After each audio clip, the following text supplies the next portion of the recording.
buat semua warga kerajaan yang diberkati oleh Sang Raja di atas segala raja. Bulan pertama daripada tahun ini, tema kita adalah Chosen by the King. Sang Raja itu memilih berdasarkan yaitu kedaulatannya. Kenapa dia berkata, aku mengasihi Yakub tetapi membenci Esau? Bahkan masih dalam kandungan, mereka belum melakukan sesuatu yang baik maupun yang buruk. Tetapi kita melihat suatu contoh dalam message yang utama yang saya terima selama puasa 21 hari ini, the power of kindness. Ya, saudaraku, dalam kindness di sini bicara tentang hesed, loving kindness. Contohnya dalam kehidupan dari putra daripada Yonatan bin Saul, ya, bin Jonathan bin Saul, cucu daripada Raja Saul, yang lumpuh kakinya. He's a lame prince, pangeran tapi lumpuh. Pangeran lumpuh mana bisa jadi raja. Dan satu di dalam keadaan sangat terpuruk. Anda bisa baca dalam 2 Samuel pasal 9, ketika David sudah mengalahkan musuh-musuhnya. David disertai oleh Tuhan secara luar biasa.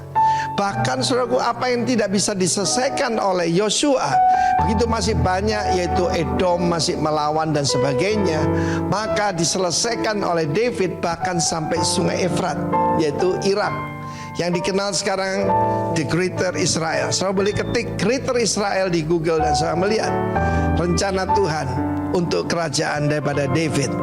Dan kita melihat bagaimana ketika dia ada atas takhta, dia ingat perjanjiannya. Kita ucap syukur, kita pernah dengar Gusti ora sare, Tuhan tidak tidur. Saya juga katakan Gusti ora pikun. Ya, Tuhan itu tidak lupa janjinya. Dan kemudian saudaraku, dia mengambil keputusan untuk choose, untuk memilih, ya, demi Yonatan. Karena perjanjian itu Mephiboset dibawa ke istana. Dan ini rencananya buat Mephiboset itu, dia berkata dalam ayat ke-7 dari 2 Samuel 7, jangan takut, dijamin pokoknya, sebab aku pasti akan menunjukkan kasihku kepadamu, ya, for thy father's sake, karena sebab Yonatan ayahmu, dan aku akan mengembalikan, I will restore segala ladang Saul nenekmu, dan satu lagi diangkat jadi putra raja, engkau akan tetap makan sehidangan dengan aku. Bulan kedua kita akan bicara tentang surrender to the King. Tuhan memberikan kunci-kunci kerajaan Allah. Buat saya, kindness itu adalah kunci ke hati manusia. Ya, orang itu punya apa yang mereka anggap penting. The felt need bagi orang sekarang ini adalah yang mereka rasakan. Mereka lapar, mereka butuh dukungan. Tetapi the real need is Lord Jesus. Jadi pakailah kunci itu, the power of kindness. Dan yang kita lihat juga di sini, kuasa perjanjian, the power of the covenant. Perjanjian punya kekuatan yang luar biasa. Saya lihat ini, dan David adalah gambaran kurang sempurna tentang Tuhan Yesus. Dan dia juga berkata, selalu berkata kalau ketemu orang jangan takut. Dan dia menunjukkan kebaikannya kemana-mana. Kita bersyukur kita punya raja yang terlalu baik, saudaraku. Dan dia tidak punya rencana kecelakaan buat saudara dan saya. Dia cuma punya rencana shalom, rencana damai sejahtera untuk menunjukkan kebaikan kepadamu. Akhirnya, ya, engkau tetap makan sehidangan dengan aku. Tetapi di dalam perjanjian lama, sekalipun dia dipindahkan dari Lodebar, di mana tidak ada padang rumput, tidak ada makanan, tidak ada penghasilan, ke Yerusalem, bahkan ke meja hidangan raja. Dan kita tahu kehidupan Mephiboset, dia akhirnya punya anak dan punya keturunan. Dan kita baca 1 Tawarik 8, mereka semua adalah pahlawan yang gagah perkasa. Kiranya apa yang sudah dengar hari ini mengerti, kuncinya yang lain adalah surrender. Bulan Februari ini kuncinya adalah surrender. Surrender apa? Menyerah.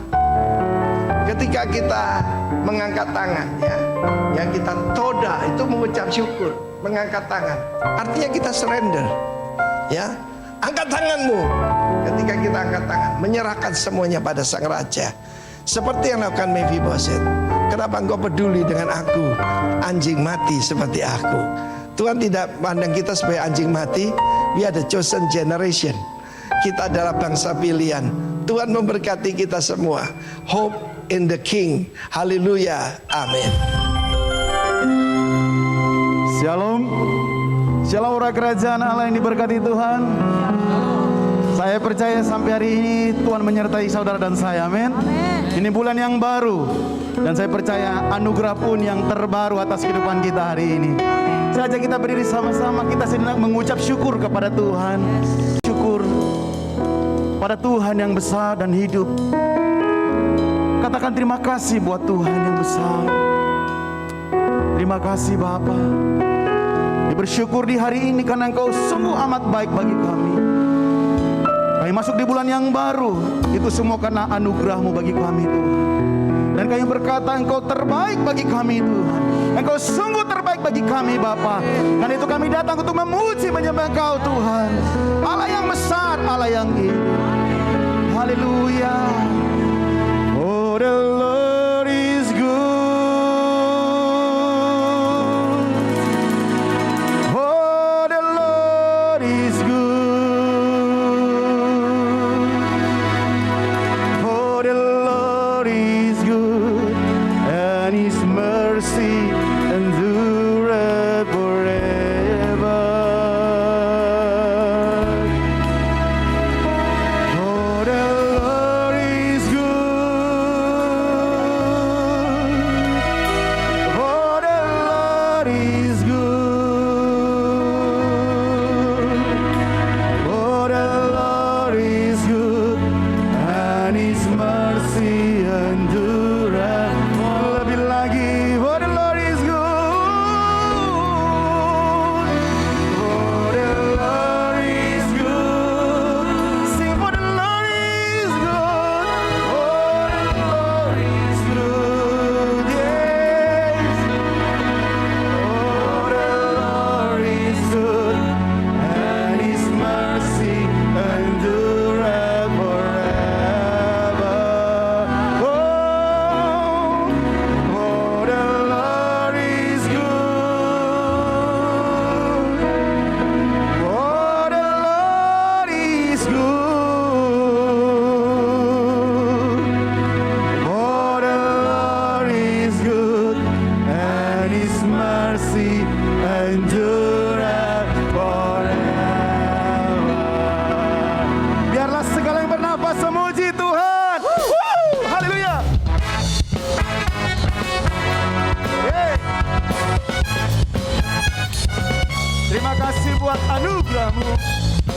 Terima kasih buat kebaikan-Mu Tuhan. Mari sama-sama dengan hati bersyukur katakan, masuk gerbangnya bersyukur dengan penuh pujian, bersuka di hadiratnya, nyanyi besarkan agung namanya, puji Dia itulah sangkakala. Yeah. Musik dan tarian, amin. Semua makhluk di bumi di surga, dengan siap hati naikkan pujian, sebab Tuhan baik, sebab Tuhan baik. Oh, sebab Tuhan baik, anugerahnya kekal selamanya. Sebab Tuhan baik, oh, sebab Tuhan baik, amin. Sebab Tuhan baik, anugerahnya kekal selamanya. Haleluya. Katakan Yesus, Yesus Kristus Allah Tuhanku, pencipta segalanya. Sujud, sujud Tuhan. Angkat tanganmu, naikkan puji Dia, puji Dia itulah sangkakala. Amin. Musik dan semua makhluk di bumi di surga, dengan senang hati naikkan pujian, sebab Tuhan baik, sebab Tuhan baik, amin. Sebab Tuhan baik, anugerahnya kekal selamanya.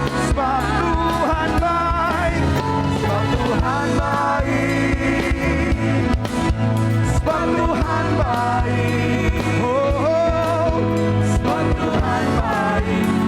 anugerahnya kekal. Lebih lagi, sebab Tuhan baik, sebab Tuhan baik, sebab Tuhan baik,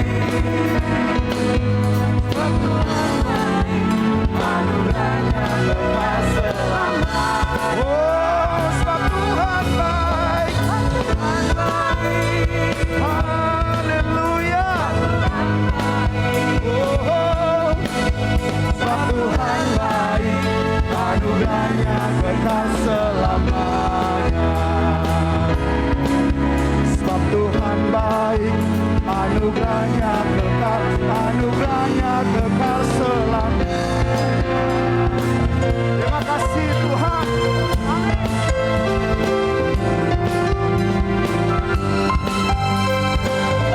Engkau sungguh baik bagi kami. Kami datang memuji-Mu Tuhan di tempat ini. Dengan seluruh hidup kami, kami berkata dan menyanyikan, sebab Tuhan baik, sebab Tuhan baik. Mari sama-sama katakan, sebab Tuhan baik, sebab Tuhan baik, sebab Tuhan baik, anugerahnya kekal selamanya. Sebab Tuhan baik, oh, sebab Tuhan baik, sebab Tuhan baik, anugerahnya kekal selamanya.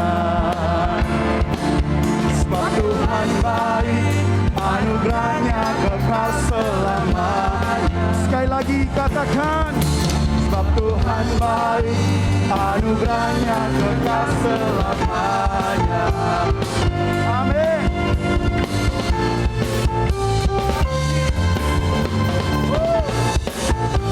Terima kasih Bapak.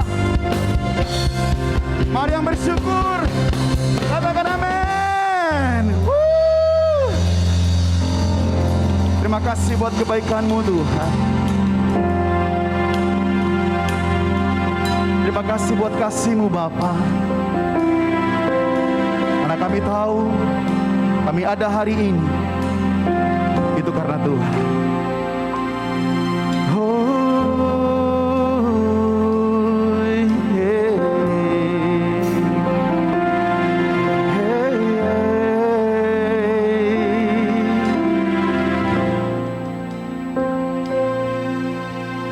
Yesus, Kau sungguh baik.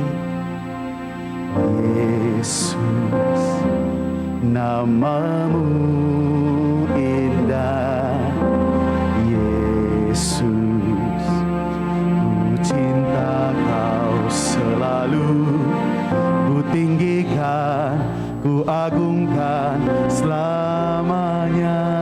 Lebih lagi katakan, Yesus, Kau sungguh baik. Yes, Yesus, nama-Mu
terima semua pujian kemuliaan hanya Ku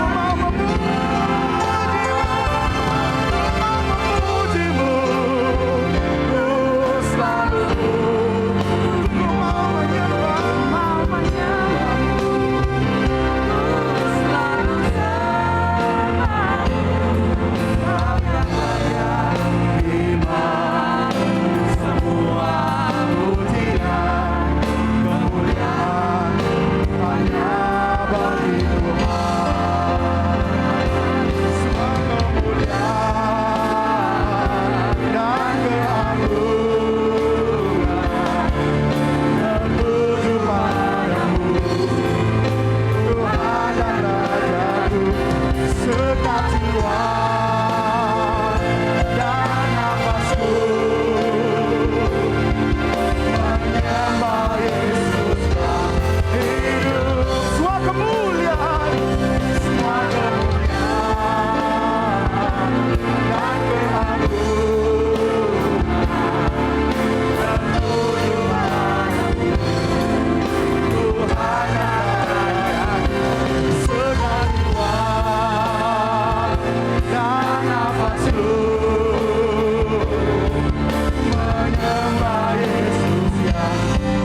memujimu, ku selalu pujimu, mau menyembahmu, ku selalu sembahmu, Kau yang layak terima semua pujian, kemuliaan hanya bagi lebih lagi ku mau memujimu, memujimu, ku selalu pujimu, ku mau menyembahmu, ku selalu sembah. Kau yang layak terima semua kemuliaan, ku mau memuji,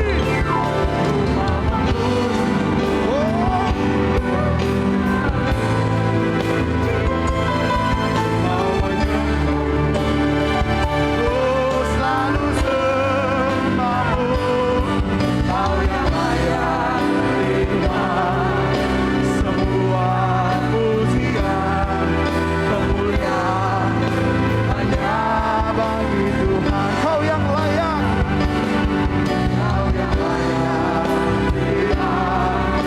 semua pujian, kemuliaan hanya bagi Tuhan. Kau yang terima semua pujian, kemuliaan hanya bagi Tuhan.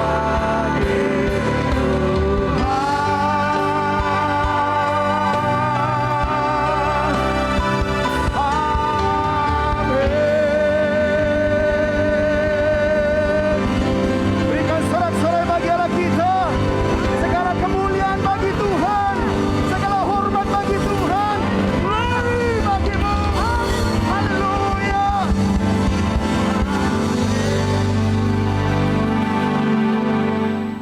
Benar Tuhan, Engkau yang layak terima semua pujian. Amin. Kemuliaan hanya bagi Engkau Tuhan. Kami boleh ada semua karena kebaikan dan anugerah-Mu. Karena kasih-Mu kami boleh ada hari ini. Dan kami boleh punya kesempatan untuk datang beribadah. Baik di onsite maupun melalui live streaming. Tapi kami percaya semua karena Tuhan mengasihi kami, memberikan kami kesempatan. Untuk kami bisa melihat betapa besar Tuhan yang kami sembah. Tuhan, berbicaralah bagi setiap kami.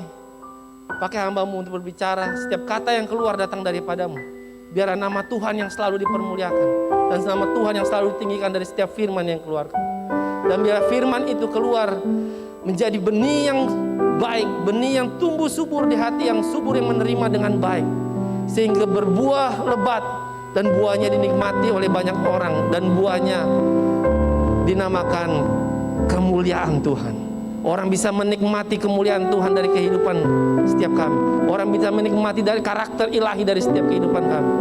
Karena kami yang mendengar, kami menjadi pelaku-pelaku firman. Terima kasih Tuhan Yesus, kami mengucap syukur. Roh Kudus jamah setiap kami buat kami mengerti isi hati-Mu. Dalam nama Tuhan Yesus, haleluya, amin. Silakan duduk Bapak Ibu yang dikasih Tuhan. Shalom. Apa kabar semuanya? Luar biasa. Tanpa terasa kita sudah masuk di bulan yang baru, di tahun 2022. Tidak rasa ya, kayaknya kemarin baru tahun baru. Sudah habis saja tahunnya. Dan pada bulan ini gereja kita merayakan 23 tahun. Gereja kita ada di tempat ini, dipercaya Tuhan untuk melayani tempat ini. Dan saya percaya semua karena Tuhan, amin.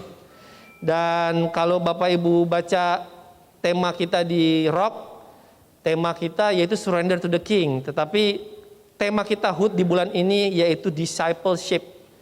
Yang dimana judul Discipleship yaitu temanya adalah pemuritan dimulai dari keluarga. Tapi pada minggu pertama ini kita akan bahas bagaimana untuk kita bisa memuridkan, kita harus jadi murid. Katakan murid. Dan hari ini judul yang saya bawa atau sharing firman Tuhan yang saya bawa yaitu disciple or follower. Murid atau pengikut. Nats Alkitab untuk tema kita di bulan ini yaitu Matius 28 ayat 18 sampai 20. Firman Tuhan berkata, Yesus mendekati mereka dan berkata, "Kepadaku telah diberikan segala kuasa di sorga dan di bumi.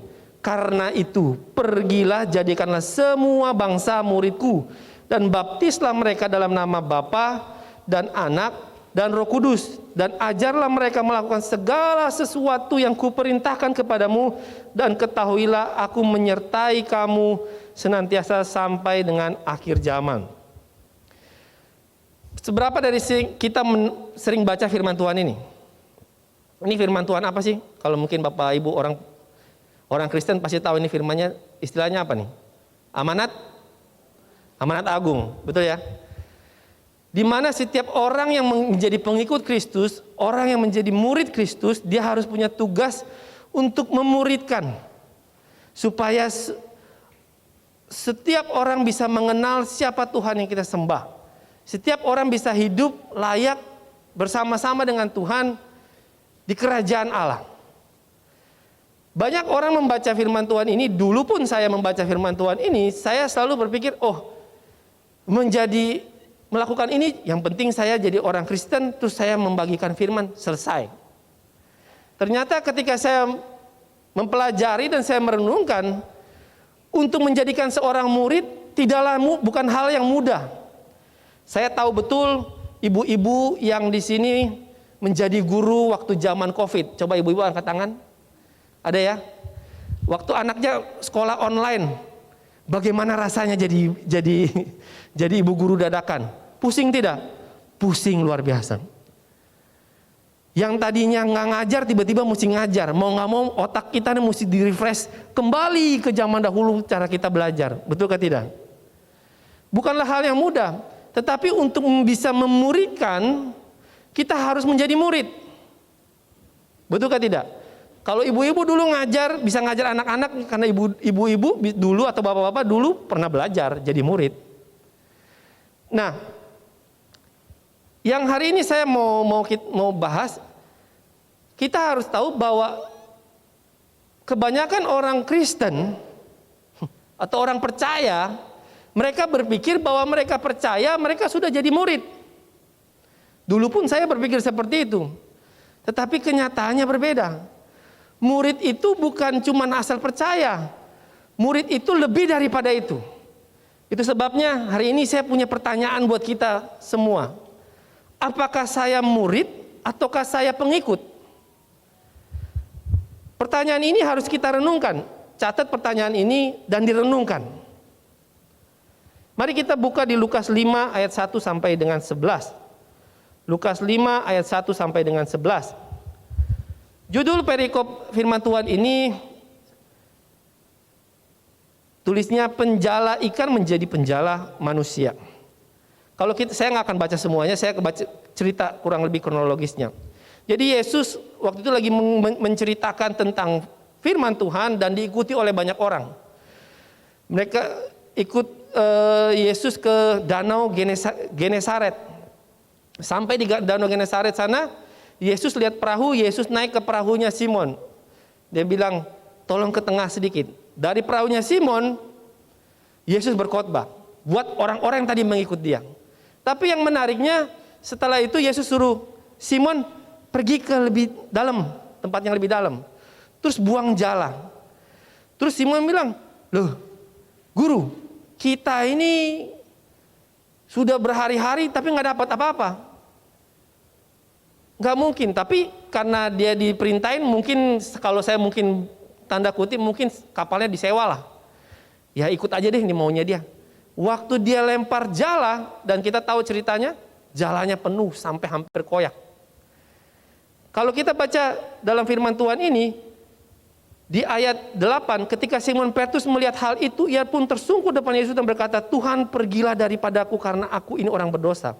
Kalau kita baca pertama, dia sebelumnya guru, karena dia mendengarkan Yesus mengajar. Tapi waktu dia melihat mujizat, berubah paradigmanya. Dia melihat, ini bukan manusia biasa, ini Tuhan. Nah, kalau kita baca selanjutnya, habis itu Yesus bilang, mari ikutlah aku akan buat kamu menjadi penjala manusia. Ayat ini paralel dengan Matius 4 ayat 9.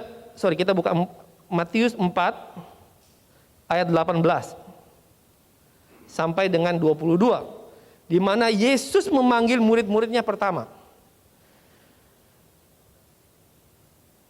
Dan ketika Yesus sedang berjalan menyusur danau Galilea, dia melihat dua bersaudara, yaitu Simon disebut Petrus dan Andreas saudaranya. Mereka sedang menebar di jalan danau sebab mereka penjala ikan. Yesus berkata kepada mereka, marilah ikut aku dan kamu akan kujadikan penjala manusia. Jadi kalau saya boleh bilang di kitab Matius ini gambaran ringkasannya. Kalau Bapak Ibu baca kitab firman Tuhan, tiba-tiba cuma baca Matius 4 ini, Bapak Ibu pasti bingung. Kok bisa tiba-tiba Simon disuruh marilah ikut, terus dia ikut? Kan aneh sekali. Orang nggak pernah kenal, nggak pernah ketemu, toto, ayo ikut. Langsung tiba-tiba ikut. Hal ini kita bisa lihat tadi di Lukas tadi.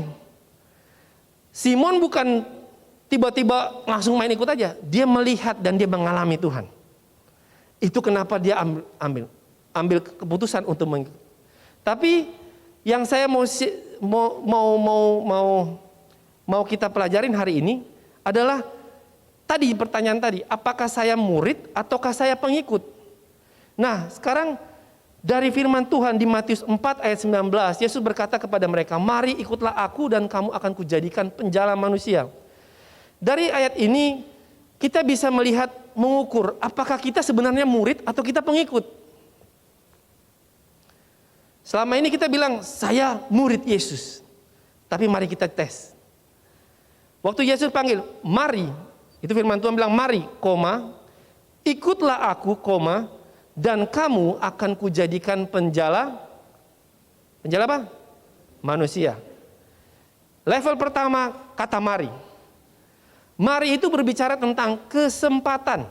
Katakan kesempatan. Mari itu kalau orang bilang, mari, datang. Berarti itu sedang mengundang. Undangan itu adalah sebuah kesempatan. Mau kita datang, responi atau tidak. Betulkah tidak? Karena saya mau bilang, kesempatan itu tidak datang buat semua orang. Tidak semua orang punya kesempatan untuk menjadi murid. Betulkah tidak? Di dunia ini apakah semua orang bisa sekolah? Nah, semua orang bisa sekolah. Semua orang bisa belajar kepada orang guru, profesor. Nah, semua orang bisa belajar. Terbatas, betulkah tidak?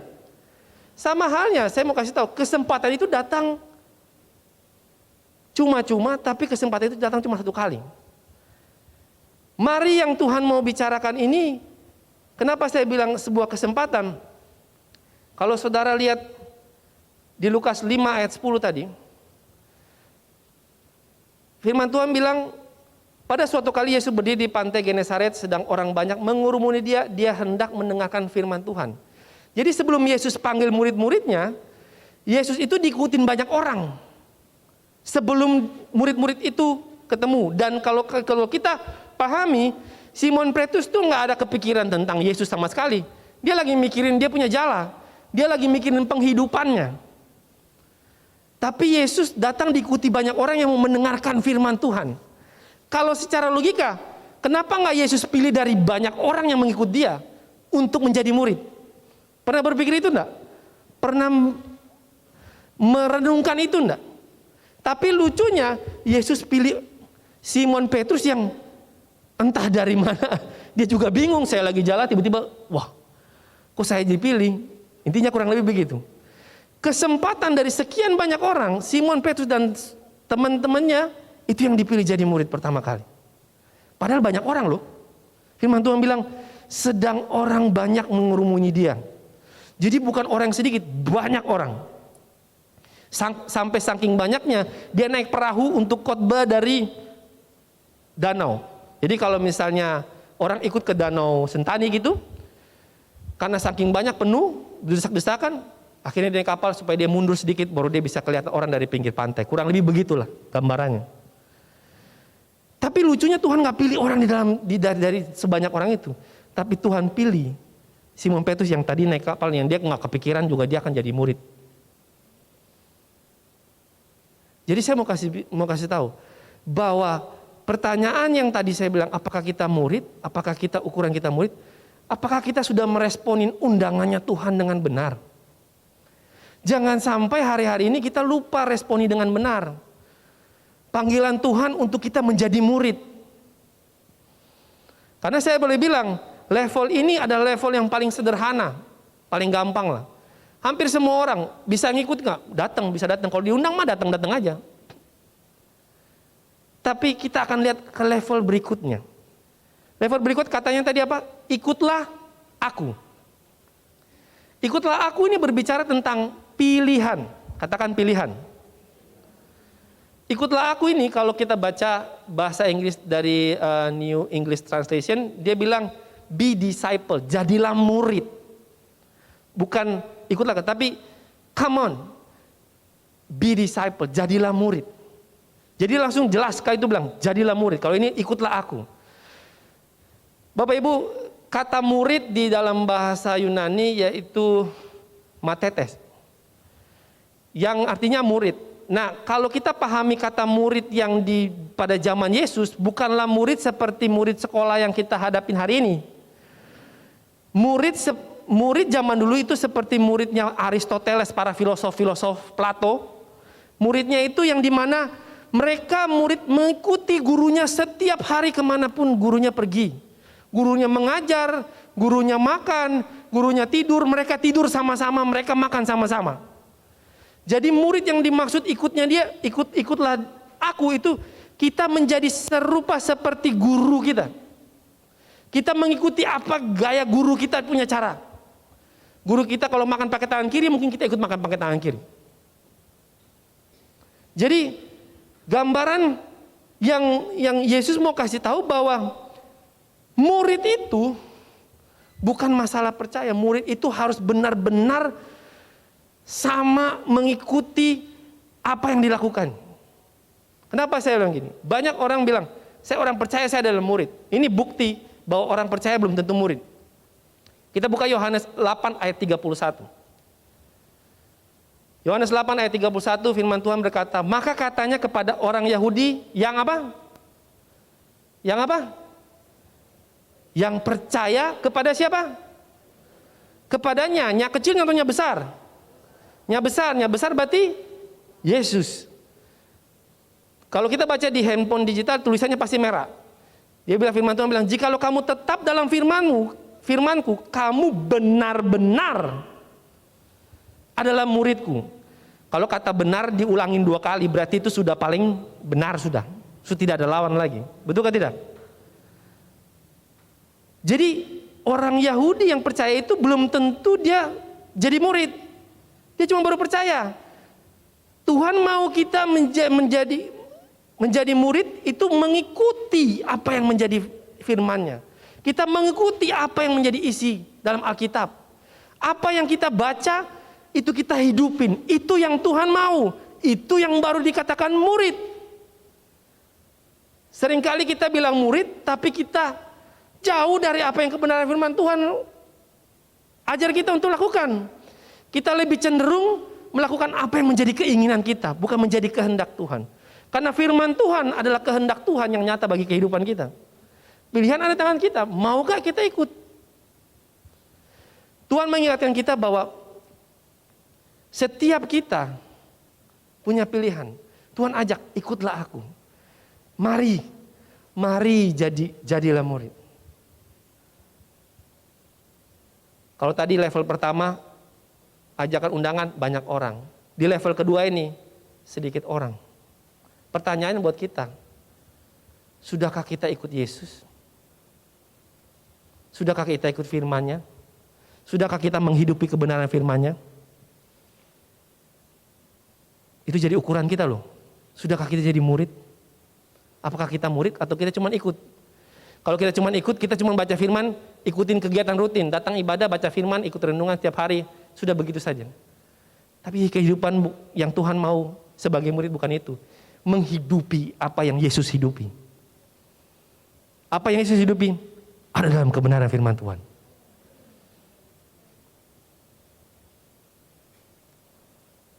Saudara bisa ukur sendiri. Saudara sudah jadi murid belum? Sudah di level kedua nih. Kita lanjut ke level yang ketiga. Kalimat sih, kamu akan kujadikan penjala manusia. Kamu akan kujadikan penjala manusia, ini berbicara tentang proses. Disinilah banyak yang tersaring, saudaraku yang dikasih Tuhan. Termasuk saya pun tersaring. Tapi saya belajar untuk saya mau stay dalam proses. Lukas 14 ayat 25 sampai dengan 35. Kita buka Alkitab dulu. Bapak Ibu catat kan? Kalau Bapak Ibu nggak catat, menyesal sekali. Kenapa? Karena Bapak Ibu nggak bisa cuma dengar satu kali terus hafal semua. Catat dan pulang baca ulang, renungkan kembali, bener nggak saya ngomong? Direnungkan kembali, bener nggak kehidupan ini saya jalani sesuai dengan kebenaran firman Tuhan? Saya baca, judulnya segala sesuatu harus dilepaskan untuk mengikuti Yesus. Pada suatu kali banyak orang berduyun-duyun mengikuti Yesus dalam perjalanan, sambil berpaling ia berkata, jikalau seorang datang kepadaku dan tidak membenci bapaknya, ibunya, istrinya, anak-anaknya, saudara-saudara laki-laki dan perempuan, bahkan nyawanya sendiri, ia tidak menjadi muridku. Banyak orang bingung dengan firman Tuhan ini, betul kah tidak? Dan banyak orang bersuka cita dengan, oh mantap, haleluya. Saya pas lagi benci saya pun istri nih, saya lagi benci saya pun suami nih. Salah, mereka membacanya literasi secara literal, bukan itu maksudnya. Yang di firman Tuhan ini maksud adalah gini, kalau kita mengasihi keluarga kita lebih daripada Tuhan, itu tidak boleh. Jadi Tuhan yang diutamakan, mengasihi Tuhan lebih daripada keluarga kita. Karena saya percaya setiap keluarga kita ada dalam tangan Tuhan. Dulu saya selalu merenung begini, saya sekarang kebetulan udah berkeluarga, punya anak 3, saya selalu begini, Tuhan kalau terjadi apa-apa sama saya, kira-kira gimana anak saya, gimana istri saya? Pikiran itu selalu ada, betul nggak orang tua? Pasti ada deh. Tapi saya belajar, ketika saya belajar kebenaran firman Tuhan, saya cuma melihat gini, mereka itu datang daripada Tuhan. Mereka itu semua karena anugerah Tuhan. Dan saya selalu percaya, apapun yang terjadi sama saya, Tuhan selalu menjaga mereka. Apapun yang terjadi sama saya, Tuhan memegang kendali kehidupan. Dan saya selalu yakin bahwa ketika saya fokus kepada Tuhan dan saya mengasihi Tuhan, saya melakukan apa yang Tuhan kehendaki, saya percaya anak dan istri saya aman dalam perlindungan Tuhan. Itu yang harus kita pahami. Bahwa proses yang pertama, orang yang kita kasihi, harus kita nomor 2-kan. Yang kita nomor 1-kan yaitu Yesus. Proses itu menentukan apakah kita sudah murid atau belum. Kita lanjut. Ayat 27. Barang siapa tidak memikul salibnya dan mengikuti aku, ia tidak dapat menjadi muridku. Kalau tadi yang pertama, kalau nggak membenci keluarga, nggak jadi murid. Kalau ini nggak pikul salib, nggak jadi murid. Pikul salib apa? Apa salibmu? Salib yang penderitaan yang kamu hadapi hari-hari ini. Saya mau kasih tahu, Yesus sudah mati di atas kayu salib lebih daripada siapapun. Yesus sudah mati di atas kayu salib, penderitaannya lebih daripada siapapun. Dan dia berhasil. Kalau kita ikut dia, berarti kita harus siap pikul salib. Ini proses yang kedua. Pertanyaannya, saudara sudah siap pikul salib belum? Hari-hari ini apa salibmu? Jangan-jangan hari ini, saya nggak mau pikul salib saya. Saya malas. Ketika ada orang, saudara kita mengecewakan kita, mungkin janji nggak ditepati, kita marah, kita benci sama mereka. Tanpa kita sadari, enggak, saya mengasihi dia, tapi nggak mau ketemu. Mulut berkata lain, tindakan berkata lain, hati isi lain. Apa salibmu hari-hari ini? Ada orang-orang yang mesti kita bantu, kita tolong. Kita kadang-kadang tolong orang lain di luar bagus, ternyata orang di dalam dekat-dekat kita lupa tolong. Apa salibmu hari-hari ini? Sudahkah engkau pikul? Sudahkah engkau pikul dengan mengucap syukur bahwa terima kasih Tuhan, engkau memberi aku kekuatan. Aku ini muridmu. Aku belajar untuk memikul salib. Aku belajar untuk menerima penderitaan. Penderitaan yang kita hadapin. Hari-hari ini mungkin kita kerja dengan benar, tapi di dalam pekerjaan kita ditolak sama rekan kerja kita. Dibilang apa? So suci kamu. Atau kita difitnah dalam pekerjaan kita. Apakah kita bilang, Tuhan mana? Tuhan gak adil. Atau kita saya malas pergi gereja. Tuhan tidak ada.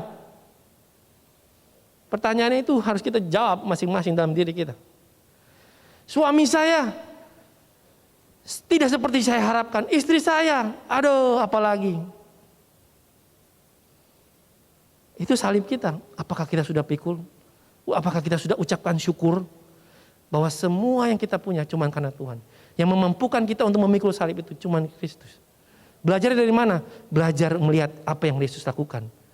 Yesus tidak pernah melepaskan salibnya tanpa sengaja. Dia tetap fokus, dia pikul setiap hari. Dia keliling jalan.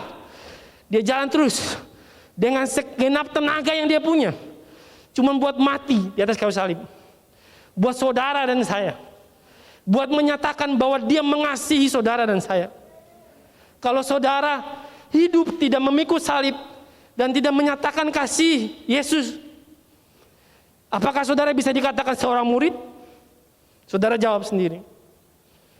Karena kita ini adalah murid, bukan pengikut. Saya mau kasih ingat lagi. Kita ukur dari sini. Yang terakhir.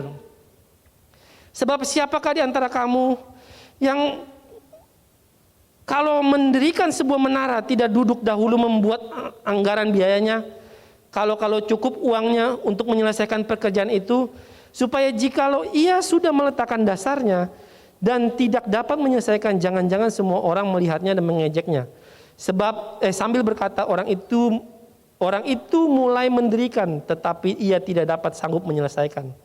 Atau raja manakah yang kalau mau pergi berperang melawan raja lain, tidak duduk dahulu untuk mempertimbangkan apakah dengan 10.000 orang ia sanggup menghadapi lawan yang mendatanginya dengan 20.000 orang. Jikalau tidak, ia akan mengirimkan utusan selama musuh itu masih jauh untuk menanyakan syarat-syarat perdamaian. Ayat 33. Demikian pula tiap-tiap orang di antara kamu yang tidak melepaskan dirinya dari segala miliknya tidak dapat menjadi muridku. Salah satu cara ada proses Tuhan untuk kita membuktikan bahwa kita murid, melepaskan segalanya. Ingat ada anak muda orang kaya yang datang kepada Tuhan. Tuhan, aku udah bikin semua loh. Aku udah jadi orang paling saleh. Gue udah ikut semua tuh Tauratnya. Oh bagus, mantap. Terus Tuhan bilang, oke, kalau gitu kau jual kamu punya harta, kasih ke semua orang yang mampu. Sekarang ikutlah aku. Firman Tuhan bilang, anak muda itu tunduk lesu karena berat hatinya. Bukan berarti saya pulang sini langsung Bapak Ibu jual harta semua, bukan. Tapi yang dimaksud sini adalah Bapak Ibu, semua yang kita punya, anak istri kita, harta kekayaan kita, semua itu punya Tuhan. Itu yang harus kita tahu. Tuhan percayakan buat kita untuk kita kelola, untuk kita menjadi perpanjangan tangannya untuk memberkati banyak orang. Sehingga nama Tuhan yang dipermuliakan, bukan nama kita. Jadi nggak ada satupun kemuliaan yang kita bisa ambil dari apa yang Tuhan buat saudara dan saya. Jadi Tuhan mau kita benar-benar melepaskan segalanya, bukan lagi tentang kita, tapi tentang Dia yang hidup. Bukan lagi berbicara tentang kehendak kita, tapi kehendak firman Tuhan bagi kehidupan kita. Itu yang Tuhan mau. Kita hari ini saya mau kasih ingat kita jadi orang percaya bukan hanya orang percaya yang biasa-biasa. Mungkin Bapak Ibu bilang, aduh saya dengar khotbah ini mesti dengar yang enak yang berkat-berkat. Enggak. Ini lebih daripada berkat, saya mau kasih tahu. Ini pengetahuan kebenaran yang lebih daripada apapun. Karena saya mau kasih ingat di Matius 22 ayat 14. Banyak yang dipanggil tapi sedikit yang dipilih. Banyak orang jadi orang Kristen tapi sedikit orang yang jadi murid. Sedikit orang yang mau menerima proses. Sedikit orang yang mau menceritakan kebenaran. Karena jadi murid itu gak nyaman. Jadi murid itu sakit. Kalau gurunya sakit ya muridnya sakit.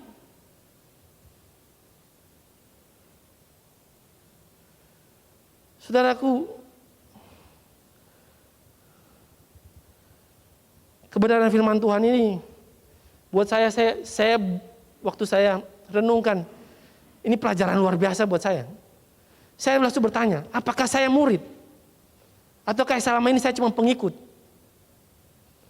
Perenungan itu harus kita renungkan dalam diri kita. Saya murid atau tidak? Karena untuk jadi murid tidaklah mudah. Tapi itu yang Tuhan inginkan. Karena ketika kita jadi murid, kita bisa memuridkan banyak orang. Saya nggak punya waktu untuk menjelaskan. Seorang murid itu punya manfaat yang luar biasa banyak. Kenapa saya kasih satu contoh? Kalau Bapak Ibu baca perumpamaan tentang benih yang ditabur atau penabur, Bapak Ibu tahu ceritanya kan? Dia cerita ada benih yang jatuh di batu-batu. Tapi yang lucunya, di firman Tuhan itu, Tuhan Yesus ceritakan ke banyak orang, khotbah ke banyak orang. Tapi, ada tapinya, nggak dijelasin maknanya. Yesus menjelaskan, justru kalau kita baca selanjutnya, muridnya tanya, itu maksudnya apa? Yesus jelaskan buat dia. Jadi banyak orang yang mendengar tapi belum tentu mengerti. Tapi ada orang punya kesempatan untuk bisa dapat pemahaman. Cuman yang bisa dapat pemahaman itu adalah seorang murid. Jangan sampai hari ini Tuhan melihat saudara dan saya adalah bukan muridnya. Jangan sampai hari-hari ini Bapak Ibu bertanya, kenapa sih ya saya baca Alkitab saya nggak ngerti-ngerti? Kenapa ya saya sudah baca kayaknya sudah hampir habis buku tapi saya nggak ngerti? Pertanyaannya, kita murid kah bukan? Atau jangan-jangan kita cuma follower, pengikut. Kalau pengikut tuh maunya senang saja. Maunya yang happy-happy saja. Ingat, Yesus memberi makan 5.000 orang. Pernah dengar cerita itu? Shalom, ada orang di sini. Pernah dengar cerita Yesus memberi makan 5.000 orang? Mereka habis dengar firman, habis dapat makanan, terus firman Tuhan bilang apa? Mereka bikin apa? Pulang. Ada mereka ikut Yesus terus? Nggak ada. Yang cuma ikut Yesus muridnya. Yang cuma ikut Yesus muridnya.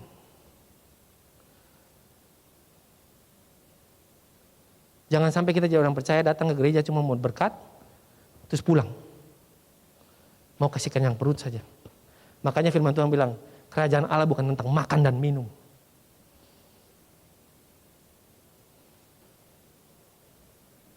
Halo. This is the truth. Ini kebenaran yang harus kita hidupin. Saya nggak mau bohong di tempat ini. Saya pun masih belajar. Saya bukan lebih hebat dari Bapak Ibu. Saya masih belajar. Pertanyaan yang tadi saya tanyakan, apakah kita murid atau kita pengikut? Bapak Ibu yang bisa jawab. Dari tiga ukuran tadi, Bapak Ibu bisa ukur. Apakah saya sudah menerima undangan itu? Dengan benar? Apakah saya sudah memilih pilihan dengan benar, mengikut Dia, siap untuk ikut Yesus? Apakah yang tiga, apakah saya sudah siap dalam proses? Gak nyaman kalau kita dalam proses.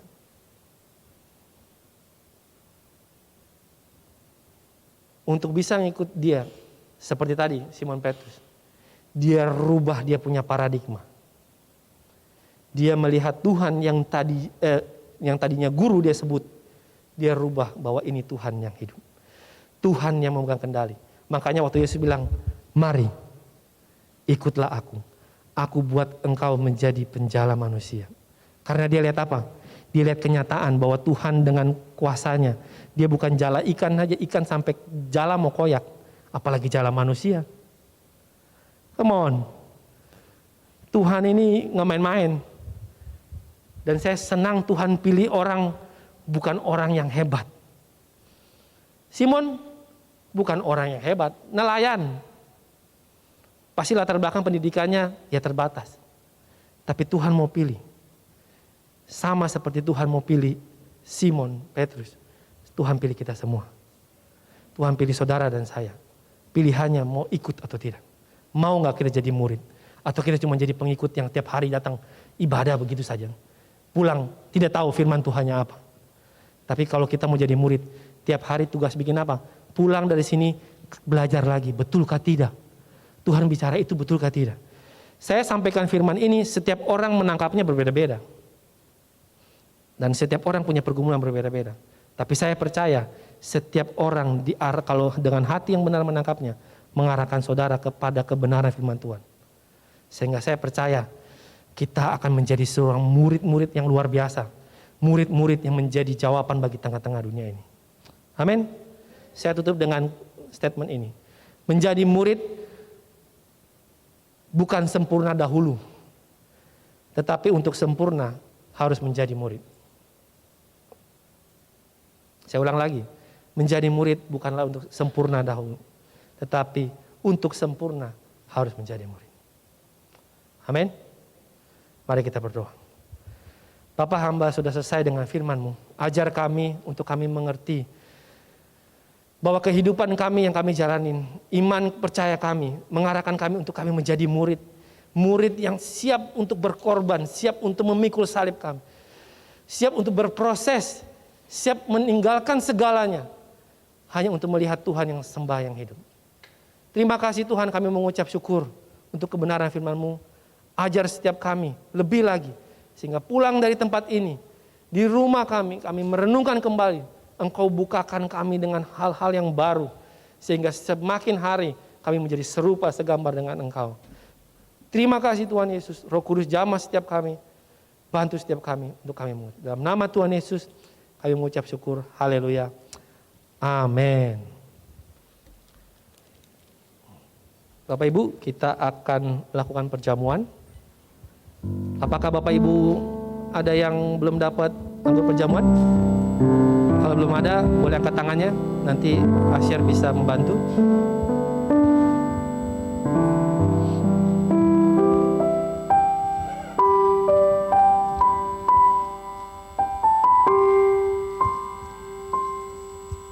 Semua sudah dapat? Saya mengingatkan lagi, perjamuan kudus ini bagi orang yang sudah dibaptis.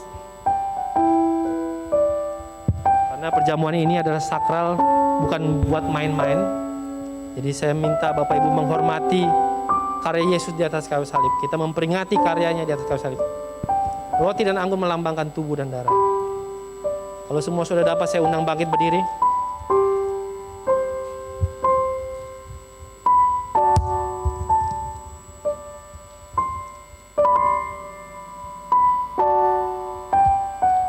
Mari angkat roti di tangan kanan kita. Sebab apa yang telah kuteruskan kepadamu, telah aku terima dari Tuhan, yaitu bahwa Tuhan Yesus pada malam waktu ia diserahkan mengambil roti, dan sesudah itu ia mengucap syukur atasnya. Ia memecah-mecahkannya dan berkata, inilah tubuhku yang diserahkan bagimu. Perbuatlah ini menjadi peringatan akan aku. Bukankah roti yang kita pecah-pecahkan adalah persekutuan dengan tubuh Kristus? Makan dalam nama Yesus. Dalam nama Yesus.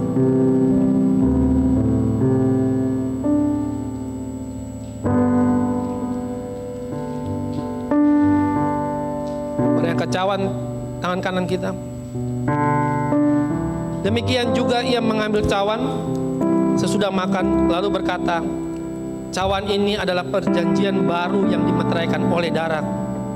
Perbuatlah ini setiap kali kamu meminumnya, menjadi peringatan akan aku. Bukankah cawan pengucapan syukur yang atasnya kita ucapan syukur adalah persekutuan dengan darah Kristus?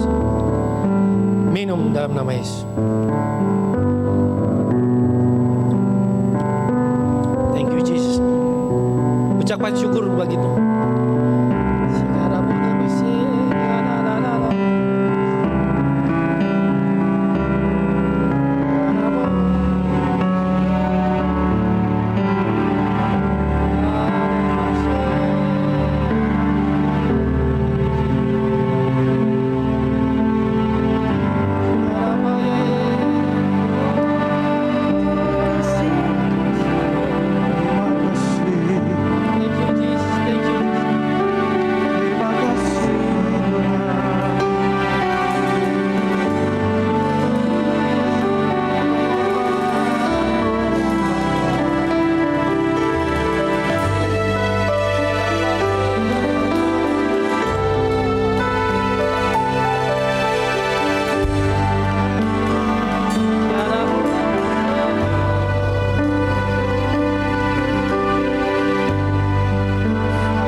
setelah kami makan dan minum.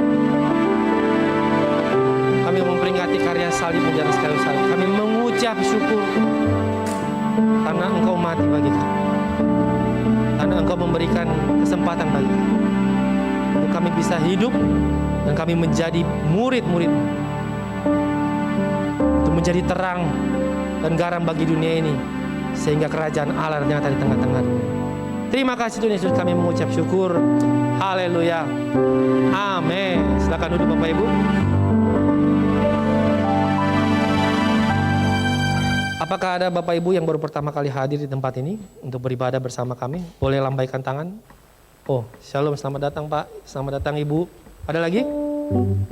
Ada 2 di depan, ASEAN. Selamat datang buat Bapak dan Ibu. Jadi Bapak dan Ibu belum ada tempat untuk bertumbuh, beribadah bersama-sama, kami undang untuk datang ke gereja kami untuk bersama-sama beribadah dan bertumbuh untuk menjadi serupa sama seperti Kristus.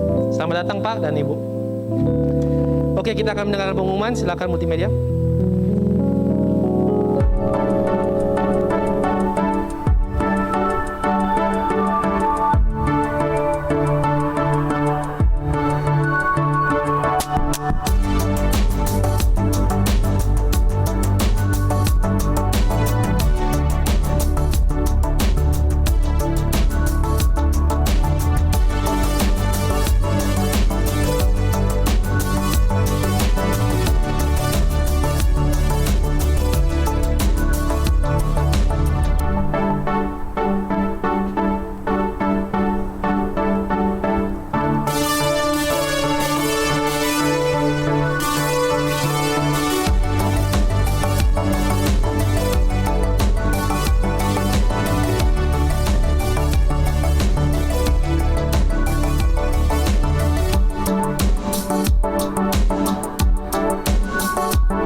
Oke, saudara yang dikasih Tuhan, saya ingetin lagi, besok tadi kalau Bapak Ibu lihat, perhatikan, kita ada marriage webinar yang diadakan besok jam 7 malam via Zoom. Nanti untuk linknya Bapak Ibu nanti bisa lihat di media sosial atau tanya ke ketua-ketua Komsel, atau Bapak Ibu tadi link tree-nya kita yang biasa link kita untuk pendaftaran, ada linknya di situ. Jadi webinar kita tentang healthy marriage, pernikahan yang sehat. Dan kalau Bapak Ibu mau foto itu nomor ID Zoom-nya ada. Kami percaya bahwa di bulan ini kita ngomong tentang discipleship, dan kita percaya discipleship mulai dari keluarga. Keluarga yang sehat, keluarga yang baik akan menghasilkan murid-murid yang baik dari keluarga, sehingga pemuridan itu terjadi dengan baik. Amin. Ini bisa diikuti oleh yang siapa aja, yang menikah puluhan tahun, yang belum menikah, yang baru menikah, boleh. Ini terbuka untuk umum. Yang belum menikah mau menikah ya, tapi kalau yang belum menikah jangan, mau menikah ya jangan. Jadi supaya tahu apa sih mesti disiapin sebelum pernikahan, apa sih tantangannya. Ini di Senin 7 Februari, tanggal 14 Februari kita parenting webinar. Jadi judulnya Passing on Value, nanti pengumumannya menyusul. Jadi kita bulan ini kita tentang discipleship, ada beberapa program-program, Bapak Ibu bisa ikutin. Dan saya percaya itu akan membuat kita semakin lengkap untuk menjadi muridnya Tuhan. Amin. Saya undang Bapak Ibu, kita bangkit berdiri, kita akan tutup ibadah ini.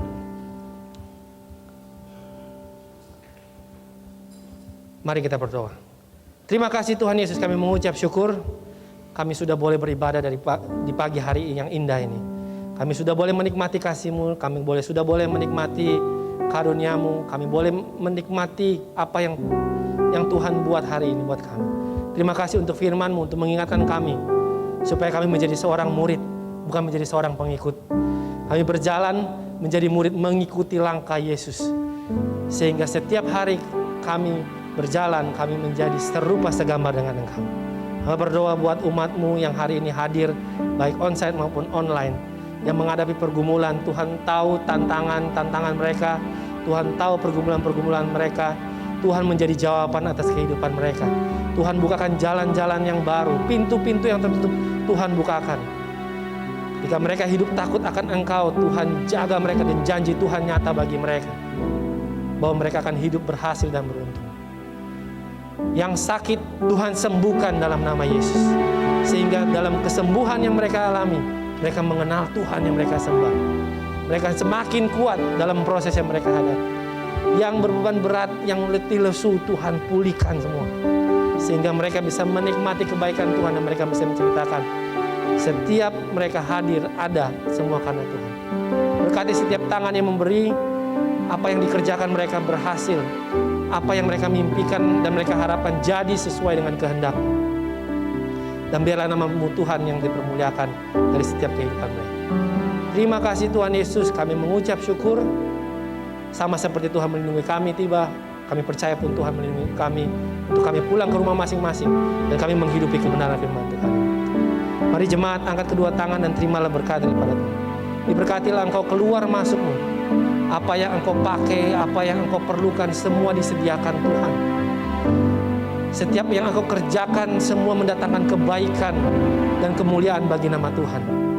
Dan biarlah kasih damai sejahtera sukacita daripada Tuhan mengikuti setiap kehidupan kita.